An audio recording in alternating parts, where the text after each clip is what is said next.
Сәлем достар, сіздермен бірге әдеттегідей доллар кезет арнасы. Бүгін мен сіздерге Томас Эдисонның қанатты сөздерін айтатын боламын.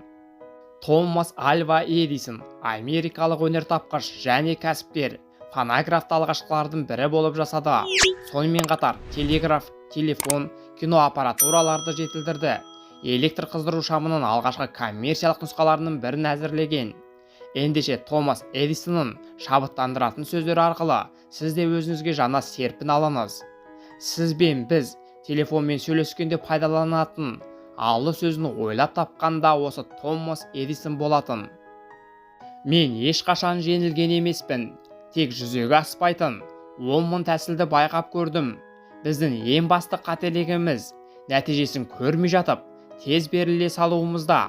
Табысқа жетудің ең сенімді жолы тағы бір рет қайталап көру. Адамдардың көпшілігі күндердің күні бай болып оянатындарына сенеді. Олардың ойы жартылай дұрыс, өйткені олар бір күні шынымен де оянады. Маған аттар да, кемелер де керек емес. Оларға менің уақытым жоқ, маған шеберхана керек.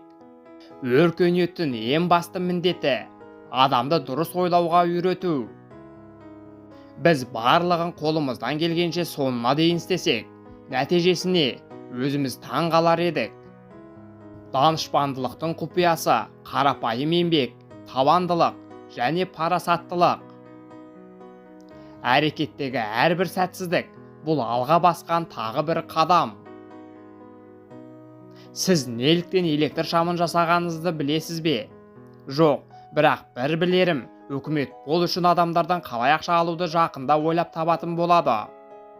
Кемеңгерлік 1% шабыт және 99 еңбектің арқасында келеді. Жұмыс істеудің тағы бір тәсілі пайда болса, оның жолын тез арада тап. Сенім бұл ойлана алмайтындар үшін жұбаныш. Адамдар өз мүмкіндіктерін өздері босқа жіберіп алады. Өйткені ол қолына күрек пен балға ұстаған жұмысқа ұқсайды.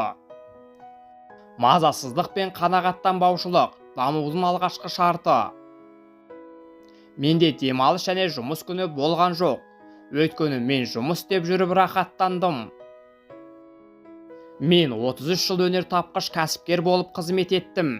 Және менің өз тәжірибемде байқағаным, Құдай бізге жіберген әрбір қиын мәселенің артында шешімін де тауып қойған. Егер өзіміз соның шешімін табуға талпынбаған болсақ, Құдайды босқа кінәлі етуді қояйықшы. Достар, осымен видеомыз өз мәресіне жетті. Сіздерге пайдалы ақпаратты бере алдым деп ойлаймын. Менің арнамнан басқа да пайдалы ақпараттарды көре аласыздар. Сіздермен бірге болған доллар кезет арнасы. Видео ұнаса, сіздерге пайдалы болса, арнаға тіркеліп, лайк басып мені қолдап қойыңыздар. Әр қазақ бай қуатты болсын. Келесі кездескенше.